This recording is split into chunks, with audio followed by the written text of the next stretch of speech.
pas plus fort que mon Dieu, c'est pour ça que je veux témoigner.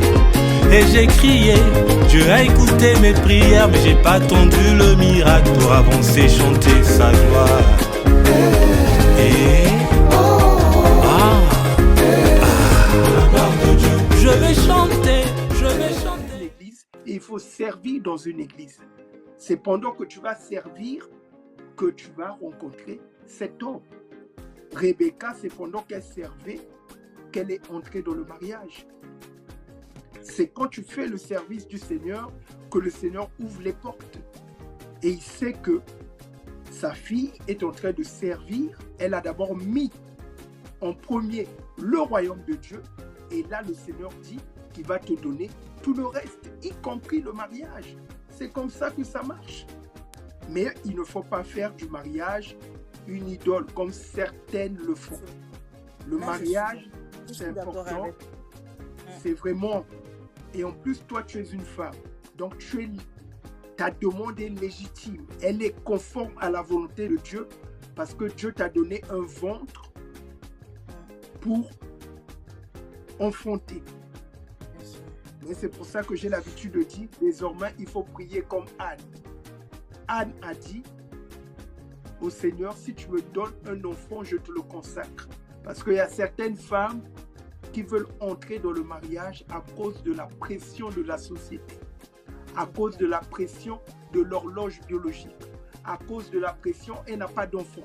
Vous savez, il y a beaucoup de raisons du ce pourquoi une femme veut se marier. Donc, assure-toi que les désirs de ton cœur sont conformes à la volonté de Dieu avant d'entrer dans le mariage. Voilà. Donc, n'accepte pas d'être la deuxième femme. Quand un homme vient te dire déjà, est-ce que tu peux être ma deuxième femme, c'est qu'il ne partage pas les mêmes valeurs que toi. C'est ça qu'on appelle la compatibilité spirituelle. Pour réussir un mariage, vous devez être compatible spirituellement. C'est la compatibilité spirituelle qui va déterminer la réussite du mariage sur le plan physique. Le mariage est quelque chose de spirituel. Donc, je vous rappelle que le mariage a pris racine dans le jardin d'Éden. Il n'y avait pas péché.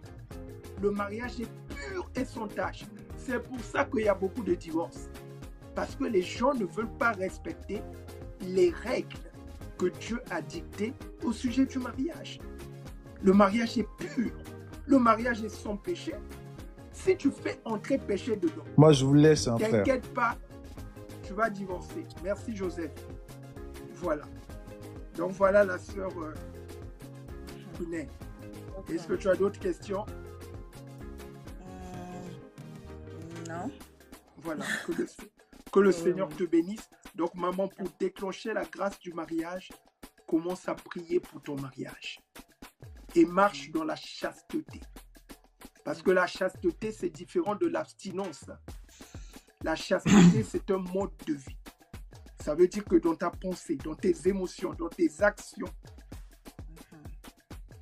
donc tu dois garder ton corps dans la sainteté. Aucun homme ne doit toucher ton corps, y compris toi-même. Tu ne dois pas prendre ta main, tu touches là.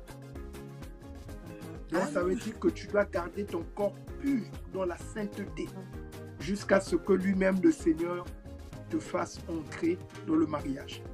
Donc je peux te rassurer, maman, Dieu est ton Père. Et il connaît les besoins de ton cœur. Et il va te donner un mari si tu le donnes la première place. Donc sois patiente. Je me mets à ta place. N'écoute pas la pression que les gens sont en train de te mettre. Rappelle-toi que Ismaël arrive toujours avant Isaac. Ismaël, c'est la précipitation. Les gens aiment se précipiter. Avec Dieu, c'est la patience. Voilà. Que le Seigneur te bénisse. Amen. Je voulais juste dire que effectivement, c'est ma deuxième fois sur le live. Mais la première fois, je ne sais pas si vous vous rappelez, c'était que je vous ai dit que je cheminais avec quelqu'un qui n'était pas réellement converti. Oui. C'était ça. Voilà, vous vous rappelez. Et vous m'avez dit que non, ce n'était pas normal parce que je devais marcher avec quelqu'un qui était, je ne sais pas si je dois dire, qui avait le même niveau de spiritualité que moi. Et moi, je vous ai dit que je ne pensais pas, parce que pour quelqu'un qui était converti, qui a connu le Seigneur et qui, après, n'avait plus la même foi, que peut-être que Dieu me met sur Dieu met la personne sur mon chemin pour que je puisse éclairer la personne. Et vous avez dit non, que ça ne se faisait pas, c'est ça? Exactement. Le mariage n'est pas une campagne d'évangélisation. Aujourd'hui, je vous l'accorde. Je voulais juste le dire pour les personnes à qui ça pouvait faire du bien. Parce qu'effectivement, là, j'ai échoué. Parce qu'on n'a pas le même niveau de spiritualité. Là où je voyais, lui, il ne voyait pas là. Voilà. Donc, du coup, ça n'a pas marché. Donc, je vous l'accorde. Je voulais le dire publiquement pour que ça puisse aider d'autres personnes. Exactement. Dieu a toujours raison. La parole de Dieu, c'est la sagesse. Et une femme sage, c'est une femme qui marche conformément à la parole de Dieu. C'est ça la femme sage. Un homme sage aussi, c'est celui qui met en pratique la parole de Dieu. Donc, à chaque fois que vous allez prendre des décisions qui vont à l'encontre de la parole de Dieu, vous allez souffrir. Vous allez avoir des larmes, des pleurs. Le fils prodigue, c'est vraiment la parabole qui explique.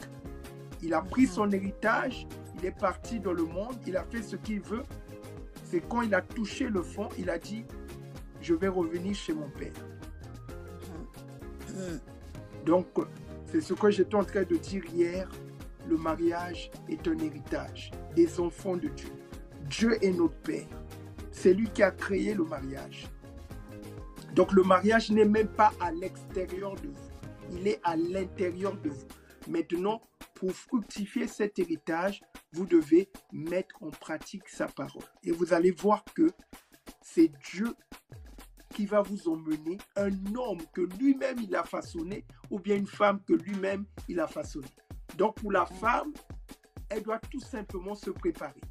Parce que j'ai l'habitude de le dire que l'équation de l'homme et l'équation de la femme au niveau du mariage, ce n'est pas pareil. L'homme cherche la femme, mais la femme doit être prête pour entrer dans le mariage. Voilà. Donc la grâce du mariage peut tomber sur toi à n'importe quel moment. Mais il faut être prête pour entrer dans cette grâce. Donc c'est ce que j'étais en train de dire. Il faut prier pour ton mariage. Il faut demander au Seigneur d'enlever. Il faut même jeûner pour qu'il te montre certaines choses. Il est écrit dans la parole de Dieu, invoque-moi et je te répondrai. Je te ferai connaître des choses cachées. Donc parfois, il y a des ennemis qui bloquent notre mariage. Il y a plusieurs ennemis. Ça peut être toi-même, ça peut être les entités démoniaques, ça peut être un hôtel. Il y a beaucoup d'ennemis. Donc il faut vraiment être dans le jeûne et la prière pour vraiment détecter ces ennemis qui nous retardent dans notre destinée. Donc voilà. Et pour finir, je voulais demander, est-ce que vous pouvez m'en donner des versets pour rentrer dans sa grâce pendant le moment de jeûne? Moment de jeûne. Alors, normalement, pour jeûner, tu jeûnes selon que l'esprit te pousse. Voilà. Non, des versets de prière, je veux dire. Versets de prière. Alors, la sœur Prunet, la prière doit venir du fin fond de tes entrailles. Il n'y a pas de verset spécial. La prière, c'est la communication avec ton Père. La sœur Prunet, est-ce que toi, pour parler à ton Père, tu as besoin d'écrire quelque chose? Non. Voilà. Donc, quand tu as des inquiétudes, quand tu as des doutes, quand tu veux quelque chose, tu vas au pied de ton Père et tu parles avec lui, tu communiques. C'est ça la prière.